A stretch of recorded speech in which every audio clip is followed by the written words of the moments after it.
Hey guys, I hope you're all doing great. It's been a while since I last published anything shmup related, so today I decided to do some commentary on a 1-0 of Sorcer Striker that I recently did. Sorcer Striker is one of the first Rising games I've played. I believe it is the first game that they released in 1993. And overall, it's a pretty fun time. It has great music, great world design, visuals. To me, it's like an old school work of art, really. There are a few things I don't like as much about the game, but I do think it is very special and unique and really cool. And a very strong first effort for, a development company. So it has 4 characters. I decided to pick the weird necromancer guy named Bornham because I do really like his white shot. I think it's really strong. So you can switch between 3 secondary shot types, which is what I just did. So for each character there is a wide shot, a homing shot, and a forward shot, depending on which power-up you pick up. They all have a specific letter on them, so you can use that, and the color is different, so you can use that to differentiate them. I'm using the homing shot right now, the red shot for Bornham. It's not as strong as the white shot, I'd say, but it is still, decent enough and very useful in some sections. So the thing about this game is for specific sections you want different types of weapons. You kind of have to know that ahead of time, so you need some experience. I'd say there is a little bit of memorization going on, but it's not too bad, and for the most part you can be flexible about your shot types, about what you'd like to use for your specific style of play. So that is pretty cool. I was talking about secondary shot types, so you can also level that up. I think right now I'm still on level 1, and if I pick up that item, then I'm now on level 2, which is a little stronger. You can go up to level 3 for each shot type. So, and you can also level up your main shot up to 6 times, and you do that by picking up the coin items, which is a little counterintuitive because you could think they'd be about the score, but they're not. They're actually about leveling up your main shot's power. So they're really important. It takes a while to get up to the maximum shot type level, which I believe is level 6, and it takes a couple of stages to get there. And it's so we're already up to the first boss. I'm using a wide shot on him. He's honestly pretty easy. All you have to do is look out for that flame attack that he does after growling, but I don't think we'll even get to see it here. So it's a really easy first stage boss. So knowing where you stand in terms of shot power level is important because in this game you lose a lot of power upon death.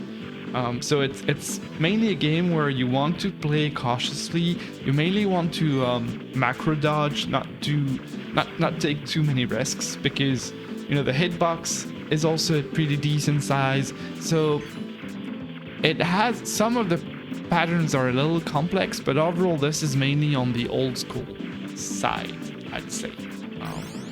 And thankfully the game gives you a lot of bombs, so you won't have to play too cautious as well, take too many risks. Just for the most part, I think you do want to save a certain number of bombs for the later stages, which get a little more difficult. But for the most part, the game is not too challenging. On this stage, the wide shot is very helpful. I found, because the enemies attack you from both sides. But so far so good. It's pretty easy. I'll be at the maximum shot level pretty soon. Decided to stick with the wide shot because that's more careful. I think here I'm probably going to use a bomb. No, maybe not. So this turret is very doable without spending a bomb, but afterwards you'll see in a few seconds there's a section where there are 2 turrets, and although that is doable as well if you misdirect the shots, I think in most of the runs I did on the game, I used 1 or 2 bombs. Because see, I get 4 bombs here. The game is very generous with giving you resources, so it is important to spend them as well and not be too stingy. I think this is, yeah. Right after that is when you get the 2 turrets. I can't remember if I bombed or not on this one. I probably did, yeah. So 1, is that a second one or just 1? Just 1 bomb. So not too bad. I'm on 8 bombs at the moment. The bomb counter goes up to 9, but you can actually stock up more than 9 bombs. So that is also, I guess, a nice thing about the game, is that it's not too punishing in terms of resources. In terms of difficulty, I have to come clean. I have to share a small story here. That initially I was drawn to try this game by a video done by my friend Vinny Schmapp, who does fantastic videos in French about shmups. Check them out if you haven't already, if you can understand French, of course. And the plan for me was to try and clear the Japanese version of the game, which is called Maho Daisaksen. And I wanted to clear that because it's a port, there's a port done by M2 on PS4, and I do think their ports are usually, pretty fantastic. So I did some practicing on that. It was a little challenging, I found, and I played it for a few days, and I made some progress, but eventually I got a little frustrated with one of the later bosses in particular, who killed most of my runs. And this game actually has what I'd call boss RNG, in that depending on your run, and it doesn't only seem to be rank dependent. Depending on your run, you can end up having to dodge different patterns, and so that can make runs pretty different and keep them fresh, which is good. But there's a pretty strong imbalance between patterns, so some of them are a lot easier than others, especially later on. And so I got a little frustrated with going for 30 minutes runs, only to have them die to that boss RNG. So it's a pretty long game. So eventually what I did was I decided to switch to the US version, and I'd heard that the US version and the European version were a lot easier, and that is definitely the case. It's like night and day. It's a huge difference. It's so much easier that I would actually recommend it to anyone looking to try the game for anything else other than pure challenge, just for basic enjoyment, I'd say, because to me it was a lot more enjoyable somehow. The US version is on low rank as well, so you get easier patterns. Enemies seem to die a lot quicker. It's, to some people it might be a little too easy. I could see that happening, but to me it actually made the game more fun and enjoyable. So one thing you can see here is that I'm actually avoiding the coins on purpose, because I'm already at max shot power level. I don't want to pick up any more coins because that would actually increase the rank and make the game more difficult. So you can do that. If you still find the game challenging, you can try to manipulate rank, as in most Rising games, it seems. However, unfortunately, it doesn't seem like you can really use bombing or deaths as a way to significantly decrease rank. It's just something that you have to accept, that the game, if the rank shots up, then it will just remain that way, mostly for the rest of the game. I think you can get some slight decreases, but it's not really significant. So you can do that to try and manage rank, not to pick up too many coins. Of course, that affects your score as well, so it's a good risk-reward mechanic. And this run, I'm not going for a score at all. This is a strictly survival-oriented run. And I just got my first extend, as you might have heard, at 300,000 points. So the game is pretty generous with score extends, I found. And the scoring system of the game is pretty straightforward, in that, you know, you have to destroy enemies and pick up coins and items. But that's really, as far as I know, that's really all there is. Some bosses do have destroyable parts, so I suspect milking parts might play a role in scoring as well, but I really didn't look into that. You know, it's, to me, I don't think the scoring system has all that much potential. It's pretty basic, and this is a game that I mainly wanted to experience for its design, you know, visual, music, world. It's pretty fun. I think the heroic fantasy style has not been explored much in shmups. Of course, there are a few games in the same style, but not as many, especially recently. So this is the stage 3 boss, which is pretty cool, but if you use the wide shot, as you can see here, it's very easy to destroy most of the attacks before they get anywhere close to you. For this attack, you have to watch out a little. You have to know it's coming, but it's still pretty easily dodgeable. And then when you get to the bottom of the screen, you can do a lot of damage to the eye. I believe the eye is the only part that really damages the boss. So you have to focus on that. See, now we're moving on to stage 4. So far, the game has been pretty easy.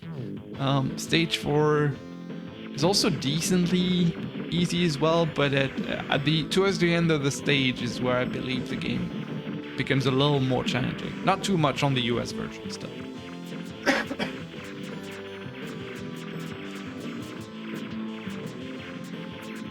So this section, for instance, on the Japanese version is really dangerous. The shots are really fast and you have to know what's coming because you can't do much dodging on reaction, and you can't destroy the enemies before they shoot like I do here.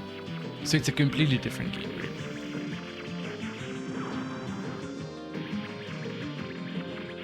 But if you're looking to mainly, you know, experience the game, the music, the visuals, I think the US and EU versions are completely fine. I think they probably made a good call by making them easier. Maybe they overshot here a little, but you know, it's fine. It makes it so that this feels a bit more like a compile game.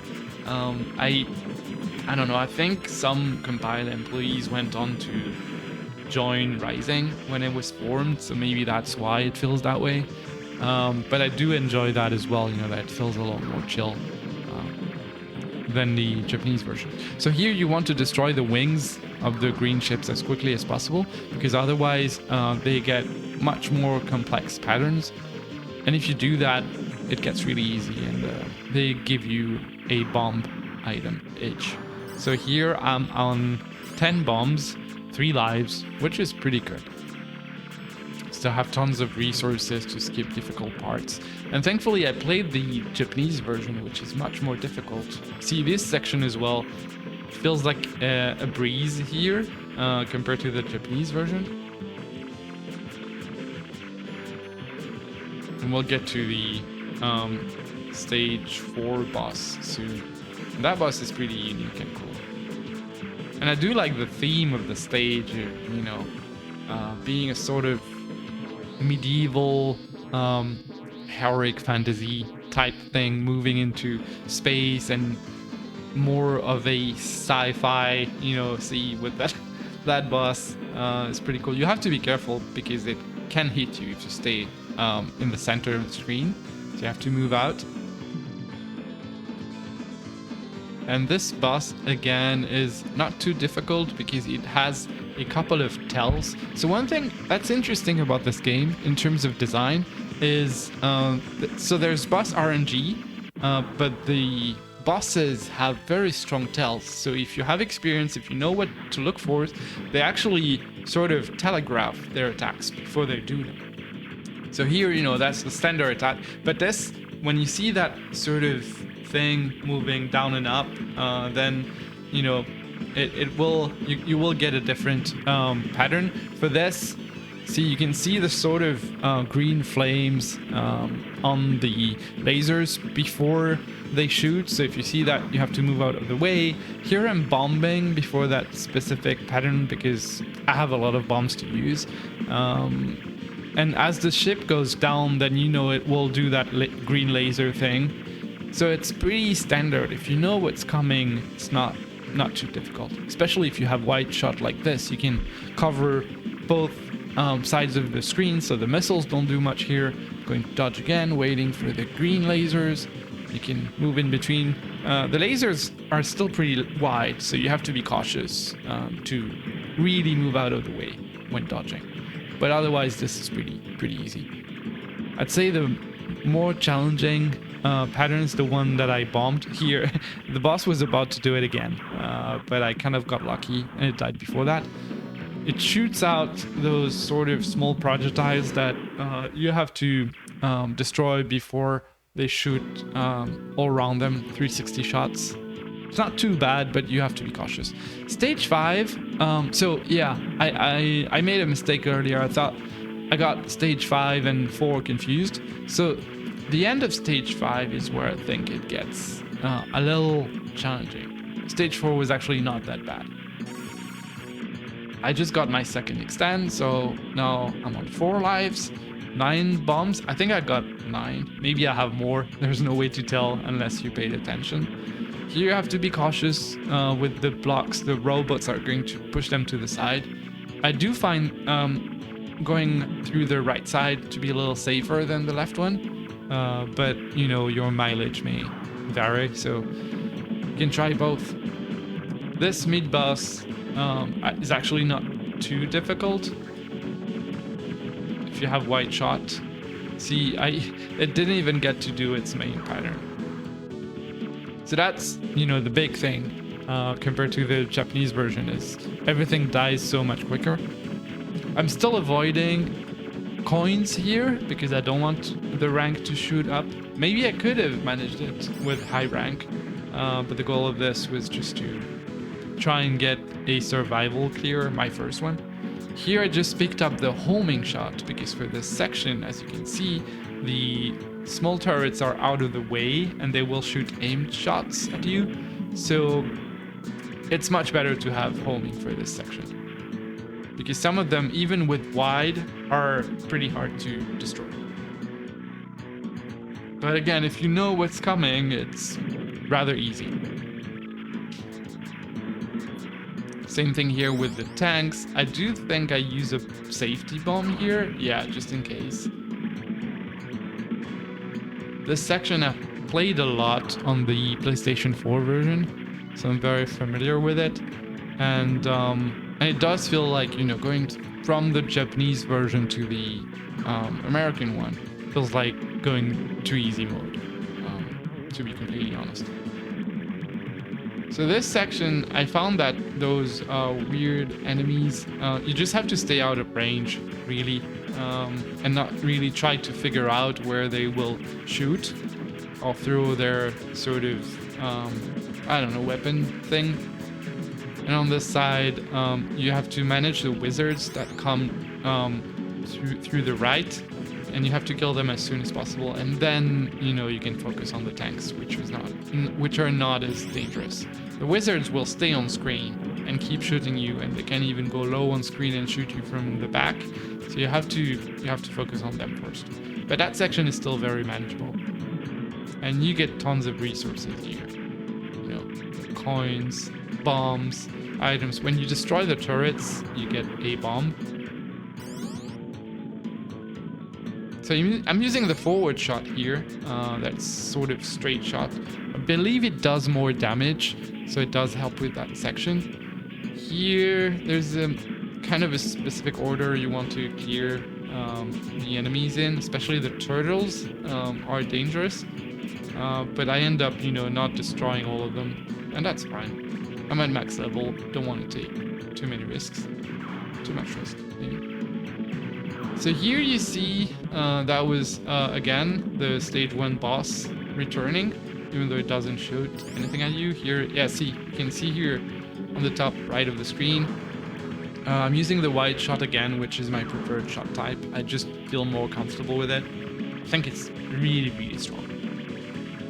Here, just have to do some, you know, straightforward macro dodging with the castles. They're not too dangerous. On the Japanese version, they're pretty crazy. I just got the 3rd extent, so I'm on 5 extents, 5 lives. So the game is generous, you know, extends are every 300,000 points. The thing is, it honestly doesn't mean much, because since the game has power loss, it's hard to recover if you die in some specific places. So really, I think bombs are more important than lives. This boss, I'm not a fan of, so I think I'm just going to dump, all my bomb stock on him, because some patterns are pretty easy and some are actually challenging. So I'd rather just not deal with them at all and use the bombs, because at this point, losing would be pretty bad. Because as you'll see in the next stage, the next stage is really cool, but it's actually a boss rush. And for that one, you do want to begin the stage with max power level. So this is the final stage of the game, stage 6. And you get thrown into some sort of like gauntlet or tournament type, which is pretty cool. The bosses are all new, so they're not bosses from the previous stages, which is pretty cool. You can tell that they put a lot of work into this. So here you want to destroy the sides first, and once that's done, the boss can't do much to you. When it jumps, you get an opportunity to move to the other side, so you can just do that. And with the wide shot, you don't even need to take risks. Sorry about that. So here, if you get lucky, see, I just got lucky. I got 2 bombs. I think I picked up another shot power up. Yeah, but it was wide, so this one. This boss is extremely easy if you know what to do.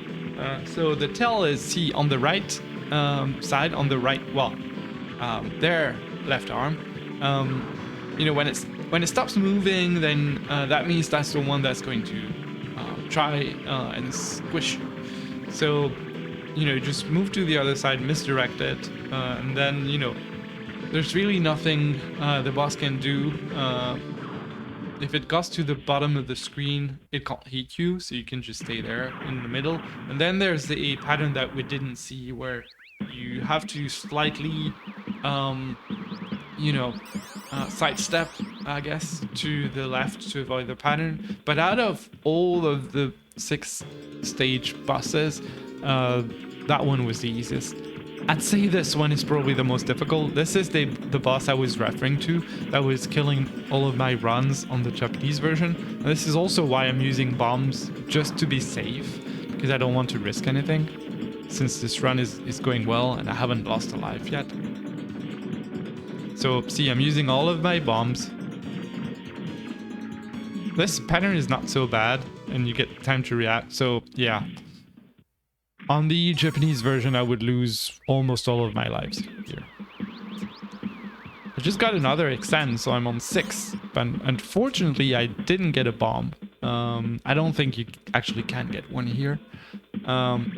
So these 2 sort of mid bosses are really easy.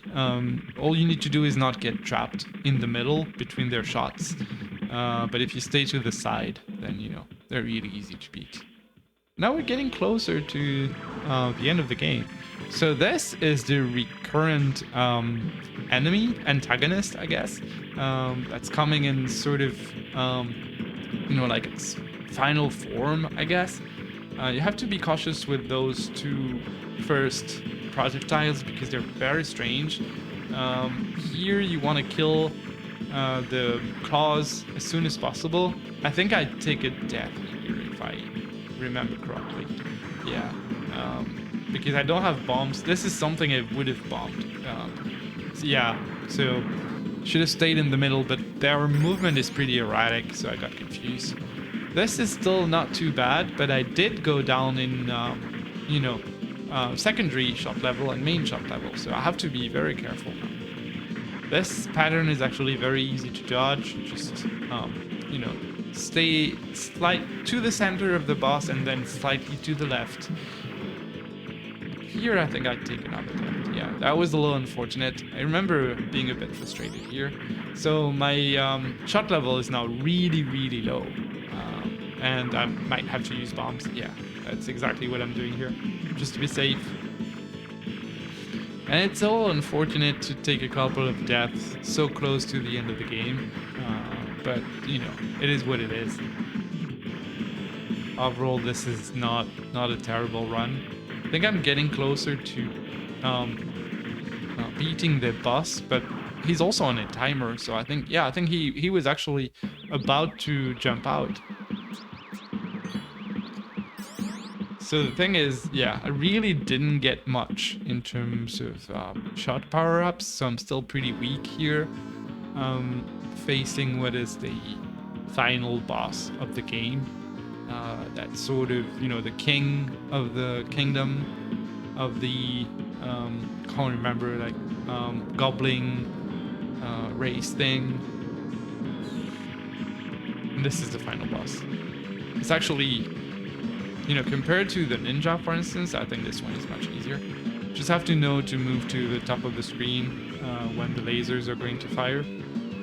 And when you go down right after that, you want to try and keep the gloves, the hands, as high up as possible on screen, so that you have enough space to maneuver at the bottom. See, that's what I just did here.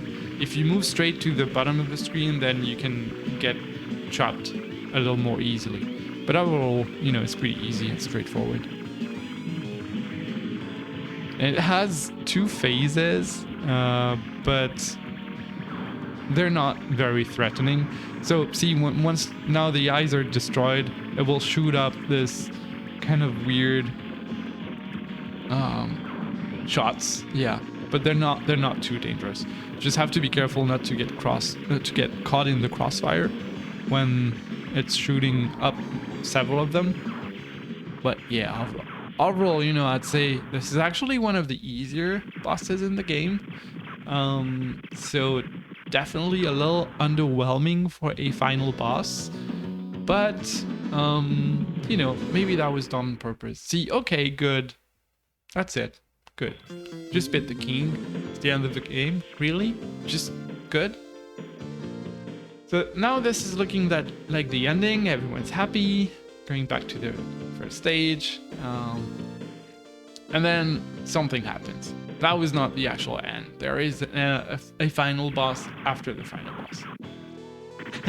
So that meat boss is coming back in a much stronger form. So for this one, you have to be cautious. Thankfully, it only takes 2 or 3 bombs to destroy this one. I think I used 4. But yeah, this was the actual final boss of the game. So now everyone's safe. And the game is done, and that is the 1-all. So I think we get some sort of ending now. I actually can't remember. Yeah, this is super weird. Like, this guy is not really a good guy. He just kills people and replaced the ruler of the world. I do really like, the atmosphere and world design of this game. It feels like it could be an RPG, and like they thought about, the enemies and the bosses and the characters and their own stories. They actually did a manga of the game. I took an image that you can see on the right of the screen. That is actually from that manga. Yeah, I haven't taken a look at it. I haven't read it, but I do think it's pretty cool to try and give more personality to the game with that kind of stuff. So now this is the second loop, and I remember not doing very well on the second loop, so I'm going to leave this running so you can see what the second loop looks like. I'd say it's on par with the Japanese version of the game, standard Japanese version of the game for the first loop. This might be a little more challenging, but honestly not all that much. So that is how crazy the difference in difficulty is between both versions. This looks a lot closer to the Japanese version, actually. But I do think some patterns and shots are different. And I think I struggled more with the US second loop than I did before on the first loop of the Japanese version. A little more. See, you can see the shots are a lot quicker. Game is a lot more unforgiving. So I still have 4 lives and 4 bombs. Unfortunately, I take a stupid death here, which will reduce my shot power level, and then this is where things go downhill, I believe. Because, you know, I have to use bombs here since I'm not clearing enemies as quickly as I should, because my shot level is so low. So here I'm using, you know, I'm gonna use all my bombs probably. So this is what I was talking about when I said the, you know, power loss system is, I think it's very old school and just not great overall, because it's more like you have 1 life, and then when you lose it, you really struggle to get back to where you were, and in some cases it's just pretty much impossible. See here, I'm doing almost no damage to this mid boss. Yeah, that's unfortunate as well. And I actually missed the power up because of that death, so this is pretty much a disaster. I can't remember if I ended up clearing the first stage or not. I think I probably did, but we'll see. So here I'm at least getting a bomb, but I can't even shoot down that power up item. So here we're going to see that flame attack I was talking about on the first loop, I think. If you listen to, yeah. So you can actually see the flames before they shoot them up, and there's a sound cue that you have to listen out for.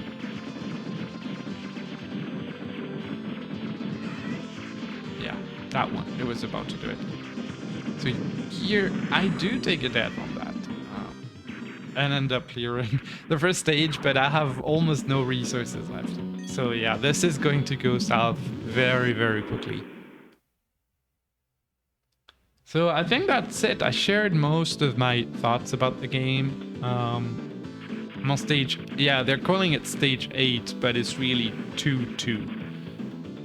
Second loop. And you know, I hope, if you haven't played this game, I hope you give it a try. It's available on emulation. Unfortunately, the PS4 version does not have the American version in it, so I'd say skip that unless you're looking for a strong challenge. Thanks for listening. I hope you enjoyed it, and see you next time. Cheers.